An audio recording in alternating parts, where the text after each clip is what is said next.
அன்பான தேவ ஜனங்களுக்கு மேய்ப்பெரும் இரட்சகருமான இயேசு கிறிஸ்துவின் இனிய நாமத்தின் நல்வாழ்த்துகள். இன்றைய செய்தியின் தலைப்பு, தேவனை மகிமைப்படுத்துவது எப்படி? எல்லோருக்குமே தெரியும், தேவன் நம்மால் மகிமைப்படுத்தக்கூடியவர். அவரை எப்பொழுதும் நாம் மகிமைப்படுத்த வேண்டும். இதெல்லாம் நாம் இப்போ வாசித்திருக்கிறோம், மனதுக்குள்ளாகவே தெரியும். ஆனால் எப்படி மகிமைப்படுத்துவது? இன்றைய செய்தியில் தேவனை மகிமைப்படுத்துவது என்பது வேதத்தின் அடிப்படையில் தியானித்து, வேதத்தின் அடிப்படையில் அங்கு கொடுத்திருக்கக்கூடிய காரியங்களை வைத்து நாம் இந்த செய்தியில் தியானிக்க போகிறோம். அதற்கு முன்னால் இந்த மகிமைன்னா என்ன? மகிமைக்கு அநேக பேர் உண்டு. ஆனால் மகிமைன்னா என்னன்னு நமக்கு தெரியும்.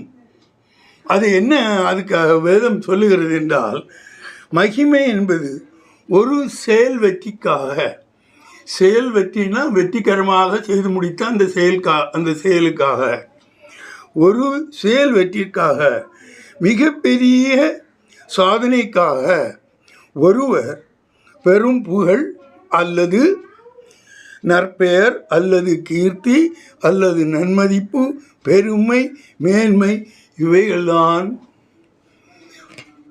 மகிமை. இதில் எல்லாம் அடங்கியிருக்கும். இது ஆங்கிலத்தில் நீங்கள் சொல்வீர்களே ஆனாலே தி க்ளோரி என்று சொல்லுவார்கள். இதற்கு அர்த்தம் fame or honour that you get to achieving something great or extraordinary. ஒரு பெரிய காரியத்தை நீங்கள் செய்வீர்களே ஆனால் அதனால் சபாஷ் என்று சொல்லும் பொழுது அதுதான் மகிமை.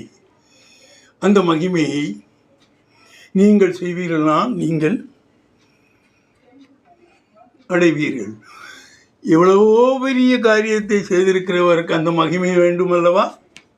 அவர் உங்களுக்கு அந்த பெரிய காரியங்களை செய்ததினால் நீங்கள் அவரை மகிமைப்படுத்த கட்டாயப்படுத்திருக்கிற மகிமை கொடுக்க வேண்டும். பிதாவை மகிமைப்படுத்துவது என்றால், இது நன்றாக கவனிக்கணும். பிதாவை மகிமைப்படுத்துவது என்றால் அவரால் நியமிக்கப்பட்ட கிரியைகளை அவரது சித்தத்தின்படி செய்து முடிப்பதே அவரை மகிமைப்படுவது ஆகும் என்று இயேசு கிறிஸ்து சொல்லியிருக்கிறார். வாசியுங்கள், யோவான் 17:2-10 வரை. பிதாவே, வேலை வந்தது. நீர் உம்முடைய குமாரனுக்கு தந்தருளின யாவருக்கும் அவர் நித்திய ஜீவனை கொடுக்கும் பொருட்டு மாம்சமான யாவர் மேலும் நீர் அவருக்கு அதிகாரம் கொடுத்தபடியே உம்முடைய குமாரன் உம்மை மகிமைப்படுத்தும்படிக்கு நீர் உம்முடைய குமாரனை மகிமைப்படுத்தும். ஒன்றான மெய் தேவனாகிய உம்மையும் நீர் அனுப்பினவராகிய இயேசு கிறிஸ்துவையும் அறிவதே நித்திய ஜீவன். பூமியிலே நான் உம்மை மகிமைப்படுத்தினேன்.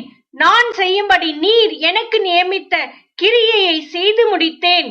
பிதாவே, உலகம் உண்டாகுகிறதற்கு முன்னே உம்மிடத்தில் எனக்கு உண்டாயிருந்த மகிமையினாலே இப்பொழுது நீர் என்னை உம்மிடத்திலே மகிமைப்படுத்தும்.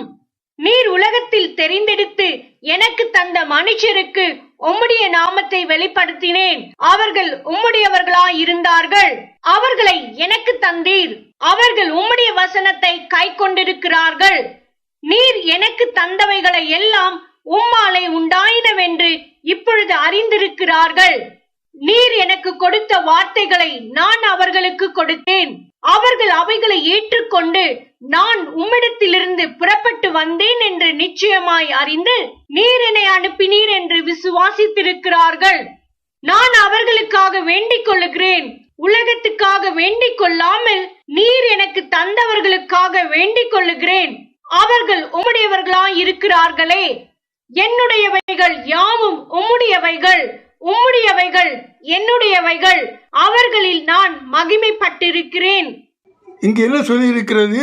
பூமியில் பிதாவே, நான் உம்மை மகிமைப்படுத்தினேன். நான் செய்யும்படி நீர் எனக்கு நியமித்த கிரியைகளை நான் செய்து முடித்தேன். அதன் மூலமாக உம்மை நான் மகிமைப்படுத்தினேன். தேவன் அநேக கட்டளைகளை கொடுத்துருக்கார். நீங்கள் வேறு ஒன்றும் அவருக்கு மகிமைப்படுத்தணும்னு சொல்லி பெரிய ஸ்டால் வாங்கி போட வேண்டாம். அவருக்கு மெழுகுவர்த்தியெல்லாம் கொளுத்தி வைக்க வேண்டிய தேவையில்லை. ஆண்டவர் சொல்லி இருக்கக்கூடிய கட்டளையின்படி நீங்கள் நடந்து அதன்படி நீங்கள் செய்வீர்களே, ஆனால் நீங்கள் அவரை மகிமைப்படுத்துகிறீர்கள் என்று அர்த்தம். வேறு ஒன்றுனாலையும் நீங்கள் மகிமைப்படுத்த முடியாது. அவர் சொன்னதை கேட்காம இருந்துட்டு அது இயேசு ஒரு உவமையை சொல்லியிருப்பார். அது இது நான் சொல்லவில்லை. ஒரு தகப்பன் ஒரு மூத்த மகனிடம் சொல்லுவான், நீ எனது நிலத்தில் போய் அங்கு வேலை செய்ய என்று.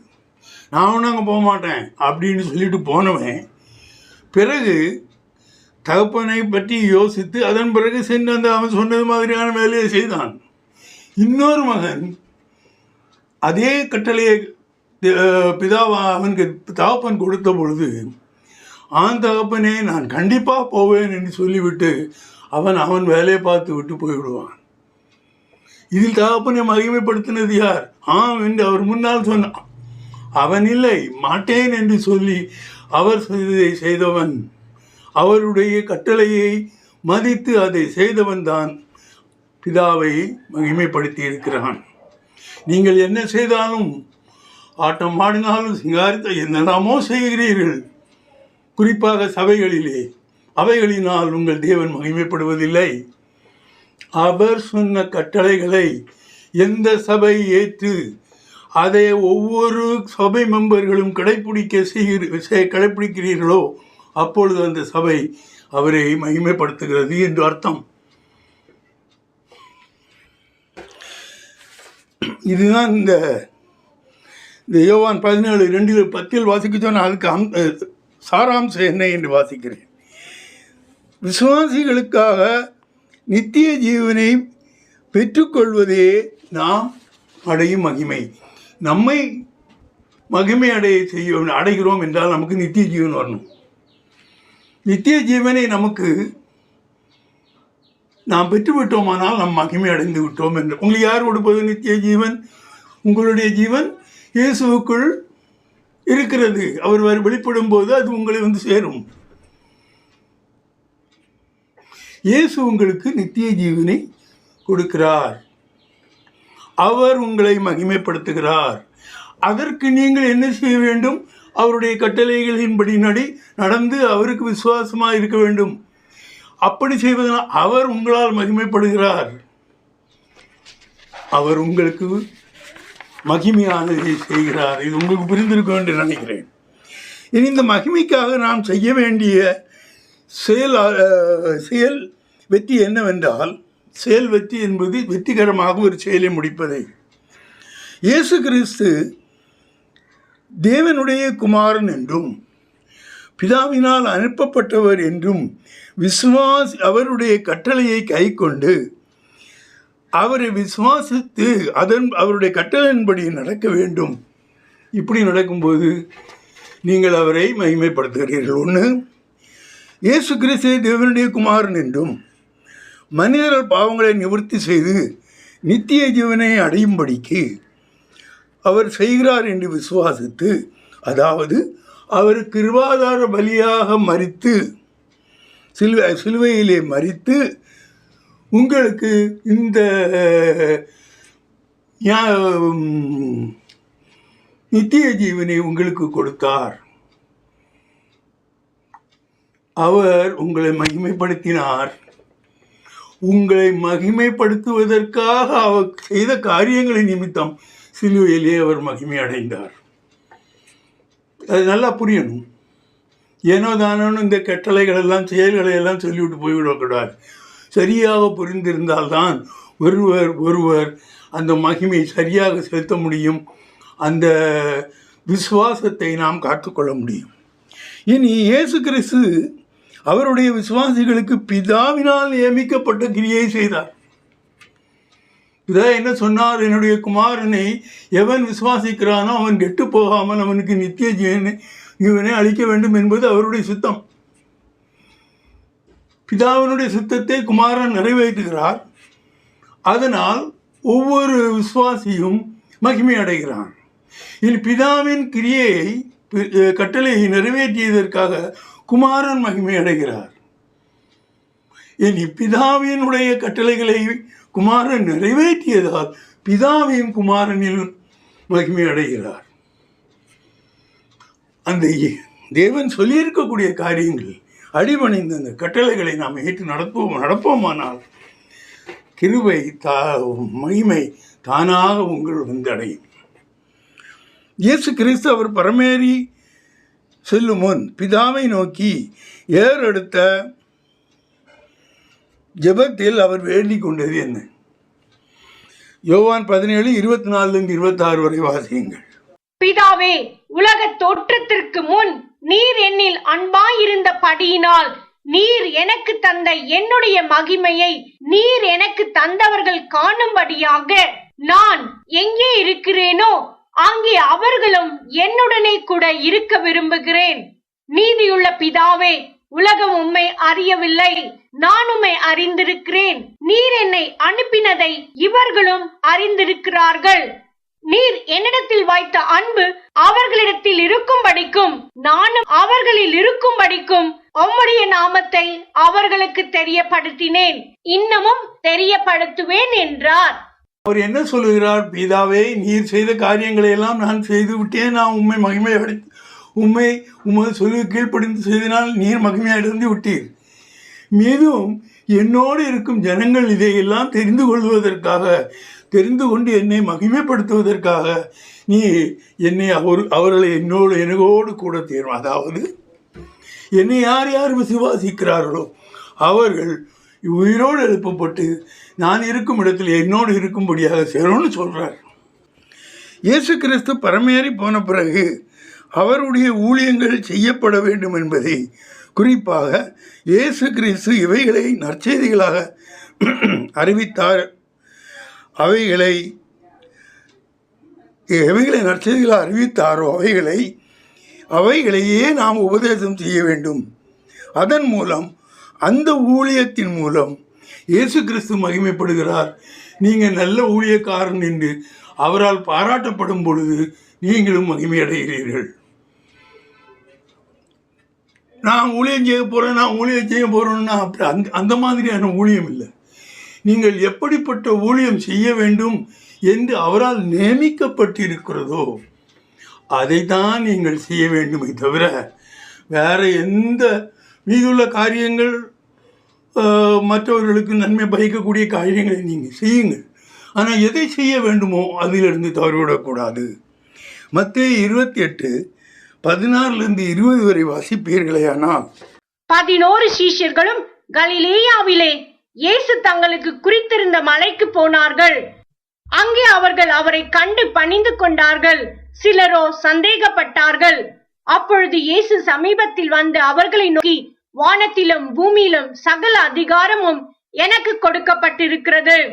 ஆகையால் நீங்கள் புறப்பட்டு போய் சகல ஜாதிகளையும் சீஷராக்கி பிதா, குமாரன், பரிசுத்த ஆவியின் நாமத்தினாலே அவர்களுக்கு ஞானஸ்நானம் கொடுத்து நான் உங்களுக்கு கட்டளையிட்ட யாவையும் அவர்களுக்கு கைக்கொள்ளும்படி அவர்களுக்கு உபதேசம் பண்ணுங்கள். இதோ உலகத்தின் முடிவு பரியந்தம் சகல நாட்களிலும் நான் உங்களுடனே கூட இருக்கிறேன் என்றார். ஆமென். சொல்லுவாருங்க, நான் உங்களுக்கு கட்டளையிட்ட யாவையும் அவர்கள் கைக்கொள்ளும்படிக்கு அவர்களுக்கு உபதேசம் பண்ணுங்கள். இப்படி நீங்கள் உபதேசம் பண்ணணும், வேறு எந்த உபதேசமும் தேவையில்லை. அவர் மகிமைப்படணும். ஒவ்வொரு ஊழியக்காரனும் எப்படி நான் தேவனை மகிமைப்படுத்துவது, எப்படி நான் என் இயேசு கிறிஸ்துவை மகிமைப்படுத்துவது என்ற ஒரு வாஞ்சை உள்ளவர் நான் இருக்கணும். அதுதான் மகிமையான ஒரு ஊழியம். நீங்கள் செய்யக்கூடிய ஒவ்வொரு காரியத்திலும் இயேசு கிறிஸ்து மகிமைப்பட வேண்டும். அவர் மகிமைப்படுவதனால் பிதா மகிமைப்பட வேண்டும். இனி இந்த வாசித்த இந்த வசனங்களில் இயேசு கிறிஸ்து என்ன வெளிப்படுத்துகிறார் என்ற ஒன்று, வானத்திலும் பூமியிலும் கிறிஸ்துவுக்கு பிதாவினாலே எல்லா அதிகாரமும் கொடுக்கப்பட்டது, சகல அதிகாரமும் எனக்கு கொடுக்கப்பட்டது. எனவே நீங்கள் இயேசு கிறிஸ்து கிரியைகளையும் பலியையும் அதனால் ஏற்படும் நல்ல நன்மைகளையும் எடுத்து சொல்லி ஞானஸ்நானம் கொடுத்து சீஷராக்குங்கள். அவர் ஞானஸ்நானம் கொடுத்து சீஷராக்குங்கள் என்றால் ஞானஸ்நானம் கொடுத்து நீங்கள் சீஷராக்க வேண்டும். ஞானஸ்நானம்லாம் இப்போல்லாம் யாரும் எடுக்க மாட்டாங்க, அதெல்லாம் கிடையாது. ஞானஸ்நானம் எடுத்து நீங்கள் அவர்களை சீஷராக்க வேண்டும். ஞானஸ்நானம் நீங்கள் எடுக்கும்போது தான் உங்கள் பழைய மனிதன் போய் உங்கள் புதிதாக மனிதன் வருகிறான். உங்கள் உள்ளான மனிதன் புதுமை அடைகிறான். ஞானஸ்நானம் தேவனால் கட்டளையிடப்பட்டது. யோவான் 1:33 வாசித்து பாருங்கள். யாரால் கட்டளையிடப்பட்டது என்பது அங்கே சொல்லியிருக்கும். தேவ கட்டளையை மறுத்துவிட்டு நான் பெரியவன் பேச்சே கிடையாது, எடுத்தே ஆக வேண்டும். எடுப்பதற்கு நீங்கள் சொல்ல வேண்டும். அடுத்தது, இயேசு கிறிஸ்து கட்டளைவைகளை மாத்திரம் எடுத்து சொல்வதன் மூலம் இயேசு கிறிஸ்துக்கு மகிமை கொடுக்கிறீர்கள். எவ்வளவோ காரியங்கள் நீங்கள் செய்கிறீர்கள் ஊழியத்தின் போது. ஆனால் அவருடைய கட்டளைகளை எடுத்து நீங்கள் சொல்லும்பொழுது மட்டும் அவரை நீங்கள் மகிமைப்படுத்துகிறீர்கள். வேறு எந்த ஒரு காரியத்தினால நிறைய சீரியல் பல் போட்டிருக்கிறதுனாலையோ நிறைய பந்தல் போட்டு இது நடத்துறதுனாலையோ அவர் மகிமைப்படுவதில்லை. அவருடைய வார்த்தைகளின்படி நடப்பீர்களே ஆனால் நீங்கள் அவரை மகிமைப்படுத்துகிறீர்கள். அதுதான் உங்களுக்கு பிரயோஜனம். இயேசு கிறிஸ்து உண்மையான விசுவாசிக்கு பரிசுத்த ஆவியின் மூலம் வழிகாட்டி நடத்துகிறார். அவர் எல்லாம் அரேஞ்ச் பண்ணி வச்சுட்டு தான் சொல்கிறார். உங்களை திக்கற்றவர்களாக விடேன் என்று சொல்லுவார். எப்படி பண்ணணும்னு எனக்கு தெரியாது, அந்த மாதிரி நிலைமை உங்களுக்கு கிடையாது. உங்களுக்கு அப்படிப்பட்ட ஒரு நிலைமை வருமானால் நீங்கள் உங்கள் சபையின் மூப்பரை அணுகுங்கள், உங்கள் சபையின் ஐயரை அணுகுங்கள், அவரிடம் கேளுங்கள், அவர் சொல்லுவார். நீங்களாகவே ஈஸியாக எழுதியிருக்கு. நான் அந்த புஸ்தகத்தை படித்து அறிந்து கொள்ள முடியும் என்றால் ஏன் உங்களால் முடியாது? எல்லாராலும் முடியும். இனி கடைசி காலம் சமீபத்து வருவதால் விசுவாசிகளும் நித்திய ஜீவனை விரும்புவர்களும் செய்யும் கிரியைகள் பிதாவையும் குமாரனையும் மகிமைப்படுத்தும்படியாக சுவிசேஷத்தின்படி நடந்து கொள்ள வேண்டும் என்று பேதுரு கூறுகிறார். பேதுரு எப்பவுமே அப்படித்தான் சொல்வார். அவருடைய கட்டான் ரைட்டாக இருக்கும்.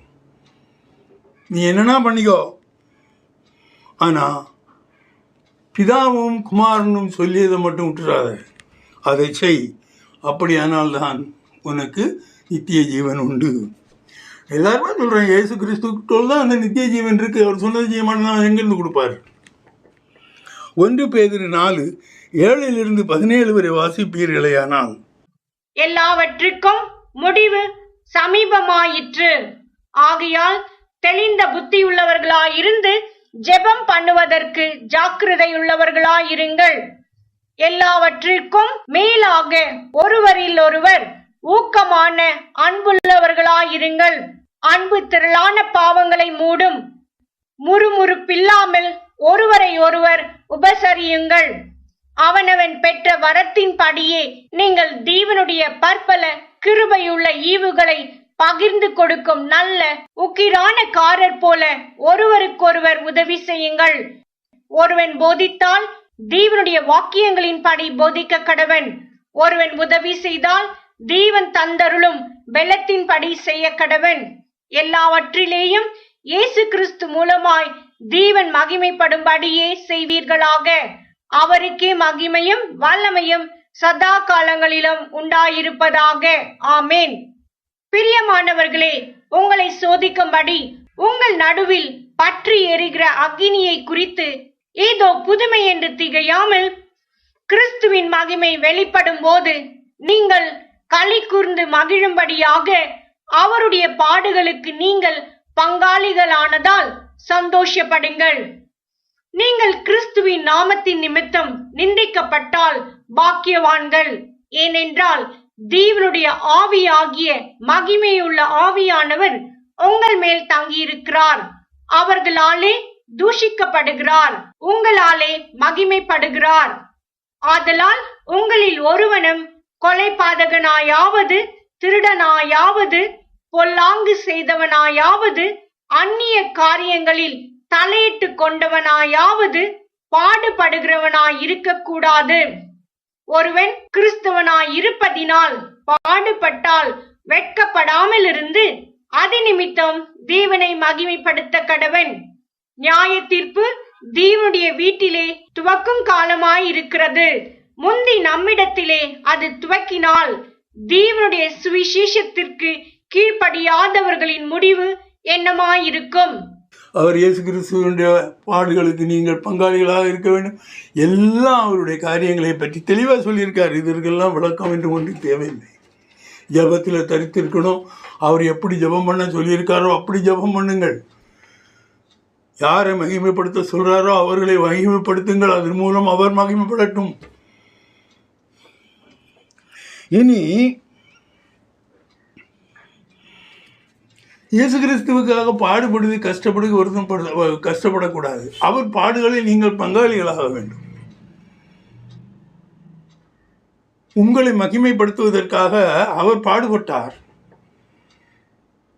ஆகையால் அந்த பாடுபட்ட அந்த இதில் நாம் பங்குதாரராக இருக்கணும். நாமும் மகிமைப்பட்டு விடுவோம்.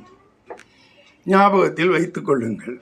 அதாவது தேவனுடைய நியமத்தின்படி பூமியில் சுவிசேஷ ஊழியம் ஆரம்பிக்கும் முன் ஞானஸ்நானம் பெற்றவுடன் பிதாவாகிய தேவனே இயேசு கிறிஸ்து அவருடைய குமாரன் என்று மகிமைப்படுத்தினார். இயேசு கிறிஸ்து அந்த ஞானஸ்நானம் பெற்று வெளியே வந்த உடனே ஆவியானவர் அவர் மேல் புறா வடிவத்தில் வந்திருந்தார். பிதாவானவர் அசரீரியாக சொல்கிறார், இதோ இது என் நேசகுமாரன், நான் இவர் மேல் பிரியமாக இருக்கிறேன். பெரிய மகிமை. தேவனே சொன்ன பிறகும் அதில் நாம் நாட்டமுள்ளவர்களாக இல்லாமல் இருந்தால் நீங்கள் மறுதலிக்கப்பட்டவர்களாக இருப்பீர்கள். வாசியுங்கள். மத்தேயு 3ஆம் அதிகாரம் 13-17 வரை. அப்பொழுது யோவானால் ஞானஸ்நானம் பெறுவதற்கு இயேசு கலிலேயாவை விட்டு யோர்தானுக்கு அருகே அவனிடத்தில் வந்தார். யோவான் அவருக்கு தடை செய்து, நான் உம்மாலே ஞானஸ்நானம் பெற வேண்டியதா இருக்க நீர் என்னிடத்தில் வரலாமா என்றான். இயேசு அவனுக்கு பிரதியுத்தரமாக, இப்பொழுது இடம் கொடு. இப்படி எல்லா நீதியையும் நிறைவேற்றுவது நமக்கு ஏற்றதா இருக்கிறது என்றார். அப்பொழுது அவருக்கு இடம் கொடுத்தான். இயேசு ஞானஸ்நானம் பெற்று ஜலத்திலிருந்து கரையேறினவுடனே இதோ வானம் அவருக்கு திறக்கப்பட்டது. தேவ ஆவி புறாவை போல இறங்கி தம்மேல் வருகிறதை கண்டார். அன்றியும் வானத்திலிருந்து ஒரு சத்தம் உண்டாகி, இவர் என்னுடைய நேசகுமாரன், இவரில் பிரியமாயிருக்கிறேன் என்று உரைத்தது. இனி ஒரு இந்த காரியங்களுக்கு இதுவரை நாம் சொன்ன எல்லா காரியங்களுக்கும் ஒரு மனிதனை ஆரம்பத்தில் பழைய ஏற்காட்டில் ஆரம்ப மனிதனாக ஆபிரகாமை உதாரணமாக சொல்கிறோம். என்ன சொன்னாரோ அதை செய்தான். உன் மகனை கொண்டு வெளியிடுன்னாரு. சரி ஐயா, அவனுக்கு தெரியும். அவருக்கு மகனை பற்றி தான் அவர் சொல்லியிருக்கார். இவன் மூலமாக நான் உனது சந்ததியை உண்டாக்குவேன்னு சொல்கிறவர் எப்படி அவரை கொல்ல முடியும்? அவனுக்கு அந்த புரிதல் இருந்தது.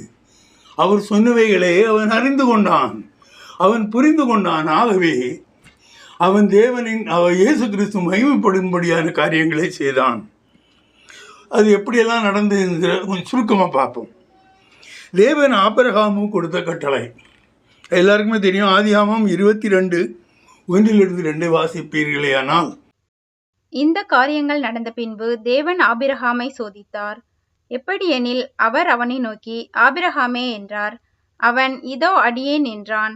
அப்பொழுது அவர், உன் புத்திரனும் உன் ஏகசுதனும் உன் நேசகுமாரனுமாகிய ஈசாக்கை நீ இப்பொழுது அழைத்து கொண்டு மோரியா தேசத்துக்கு போய் அங்கே நான் உனக்கு குறிக்கும் மலைகள் ஒன்றின் மேல் அவனை தகன பலியாக பலியிடு என்றார். நாங்கள் காண்பிக்கிற மலையில் கொண்டு போய் அவனை உன் மகனை பலி கொடுத்துரு. ஒரே மகன் தான் அவனுக்கு. அதை இவர் தான் கொடுத்தார். ரொம்ப கஷ்டத்துக்கு பிறகு அது மனைவி கர்ப்பம் தரிக்க முடியாத அளவுக்கு இருந்தவளுக்கு கர்ப்பம் தரிக்க வச்சு கொடுத்த ஒரு மகன்.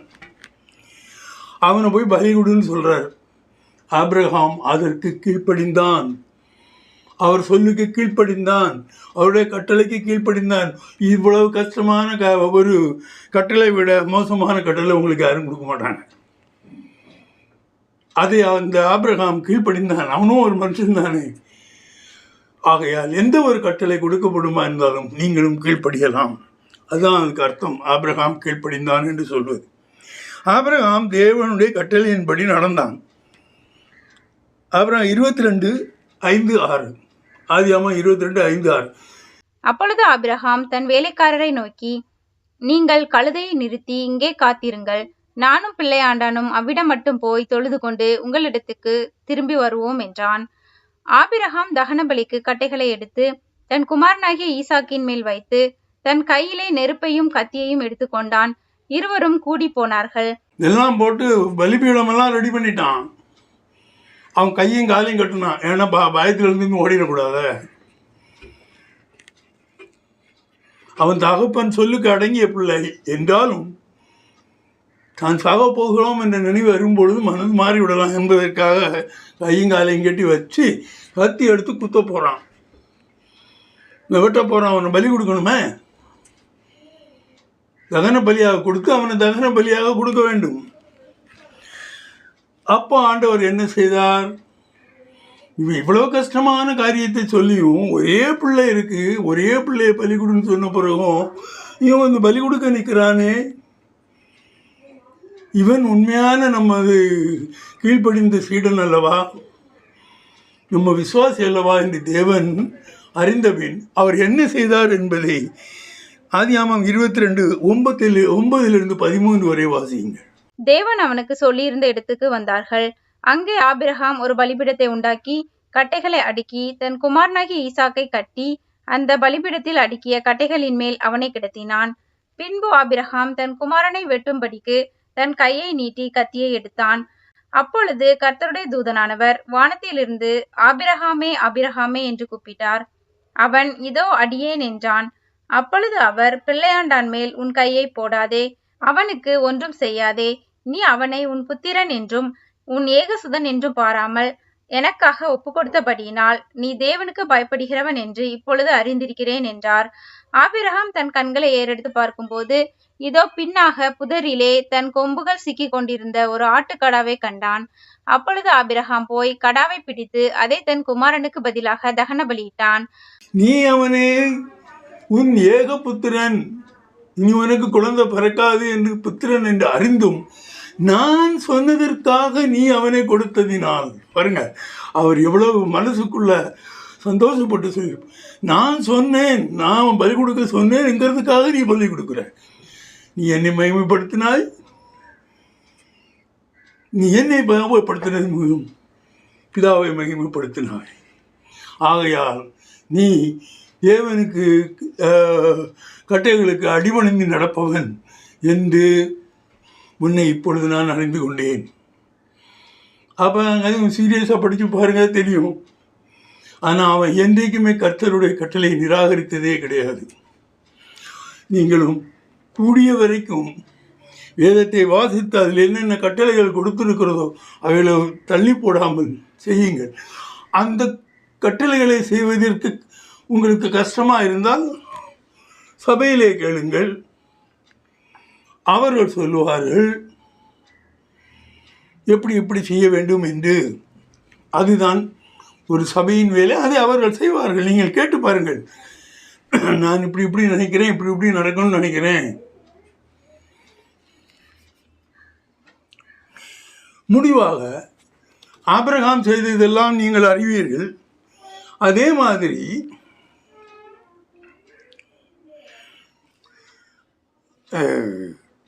ஒரு சில காரியங்களை சொல்லுகிறேன், நீங்கள் வாசித்து பார்த்து கொள்ளுங்கள். லூக்கா 17 ஒரு 10 குஷ்ரோகிகளில் அவர் குணமாக்குவார். அதில் ஒருத்தன் தான் திரும்பி வருவான். குணமாக்கின பிறகு நம்ம தான் குணமாயிட்டோமே, நீ போடா. அது யார் இருந்தாலும் சரி, இயேசுவாக இருந்தாலும் சரி, யாராக இருந்தாலும் சரி, அந்த மாதிரி மனநிலைமை இருக்கக்கூடாது. அடுத்தது சாலோமன் என்னெல்லாமோ கேட்டான், இதெல்லாம் கொடுத்தார்.